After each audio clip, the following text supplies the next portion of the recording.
Welcome to the 5-Minute Mysteries podcast from 5minutemysteries.com, where every week we take a look at a mysterious disappearance, object, place, or other mystery in about 5 minutes. Episode 9, The Mystery of the Zodiac Killer.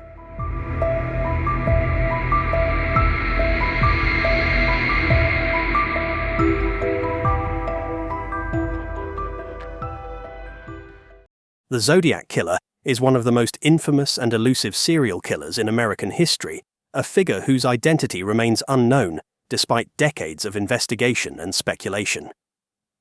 Active in Northern California during the late 1960s and early 1970s, the Zodiac Killer claimed responsibility for a series of brutal murders, taunting the police and the public with cryptic letters and ciphers.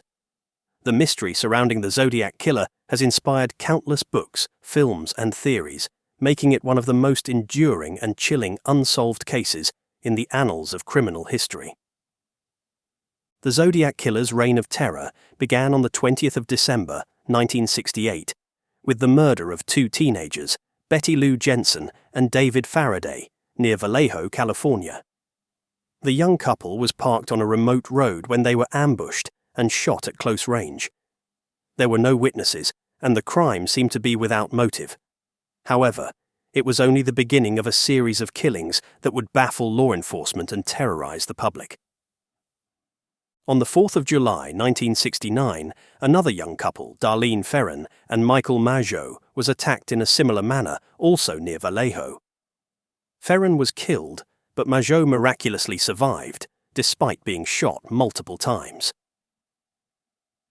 Shortly after the attack, a man claiming to be the killer phoned the Vallejo Police Department, confessing to the murders of Ferrin and Mageau, as well as the previous murders of Jensen and Faraday. This was the first direct communication from the individual who would later be known as the Zodiac Killer. The case took a chilling turn when on the 1st of August 1969, the Zodiac Killer sent 3 nearly identical letters to 3 different newspapers: the San Francisco Chronicle, the San Francisco Examiner, and the Vallejo Times-Herald. Each letter contained a third of a 408-symbol cryptogram, which the killer claimed would reveal his identity if solved. The letters began with the chilling words, "I like killing people because it is so much fun."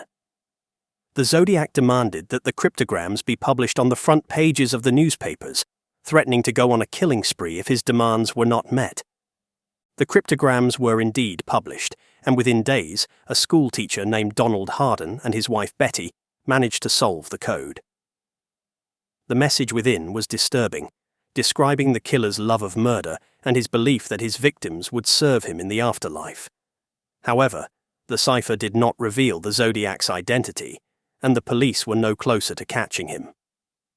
On the 27th of September 1969, the Zodiac Killer struck again, this time attacking a young couple, Brian Hartnell and Cecilia Shepard, at Lake Berryessa. The couple was enjoying a day by the lake when they were approached by a man wearing a black executioner-style hood with a white cross symbol on the chest. The attacker tied them up before stabbing them repeatedly with a long knife. Despite their horrific injuries, Hartnell survived, but Shepard later died from her wounds. Before leaving the scene, the Zodiac wrote a message on Hartnell's car door, including the dates of his previous attacks and the symbol he had adopted as his signature, a crosshair. Just weeks later, on the 11th of October 1969, the Zodiac killed again, shooting cab driver Paul Stein in the upscale Presidio Heights neighborhood of San Francisco. This attack was different from the previous ones, as it occurred in a populated area and seemed to lack the ritualistic elements of the earlier murders.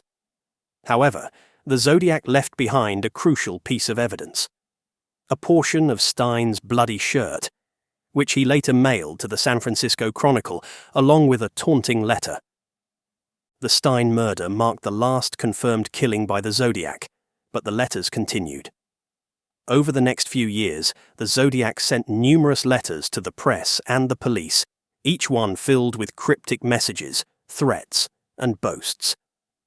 In some letters, he claimed to have killed as many as 37 people, though only 5 murders have been definitively linked to him.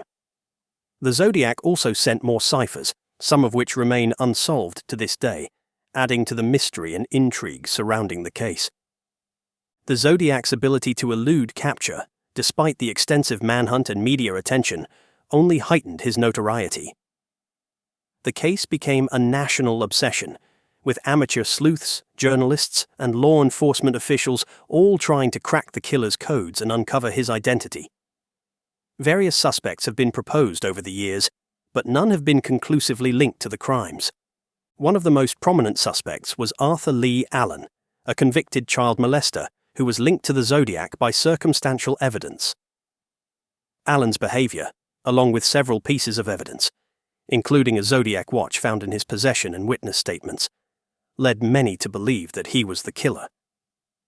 However, Allen died in 1992 without ever being charged, and DNA tests conducted in the early 2000s seemed to rule him out as the source of the DNA found on the Zodiac letters. Other suspects have included convicted murderers, disgruntled police officers, and even a man named Ted Kaczynski, better known as the Unabomber. However, none of these suspects have provided definitive answers, and the true identity of the Zodiac Killer remains unknown. The mystery of the Zodiac Killer continues to captivate the public, and the case remains open in the eyes of law enforcement. In recent years, advances in DNA technology and forensic science have given investigators new tools to re-examine the evidence, but so far, the Zodiac's identity remains a secret. The unsolved ciphers, the cryptic letters, and the brutal nature of the crimes have ensured that the Zodiac Killer remains a figure of enduring fascination. The Zodiac Killer's legacy is one of fear and intrigue, a shadowy figure who taunted the authorities and toyed with the public's imagination. His crimes, committed more than half a century ago, still resonate today, a chilling reminder of the evil that can lurk behind a seemingly ordinary facade. The Zodiac case stands as one of the greatest unsolved mysteries in criminal history, and as long as the killer's identity remains unknown, the story of the Zodiac will continue to haunt the collective memory, a symbol of the dark and unexplained corners of human nature.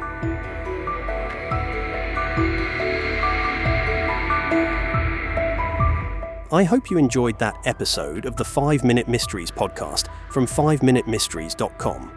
If you get a chance, please leave a review wherever you get your podcasts, as it will help us to grow. Also, why not check out our other 5-minute podcasts, 5-Minute Biographies, 5-Minute History, and 5-Minute Murder. Thanks for listening, and I'll see you next week.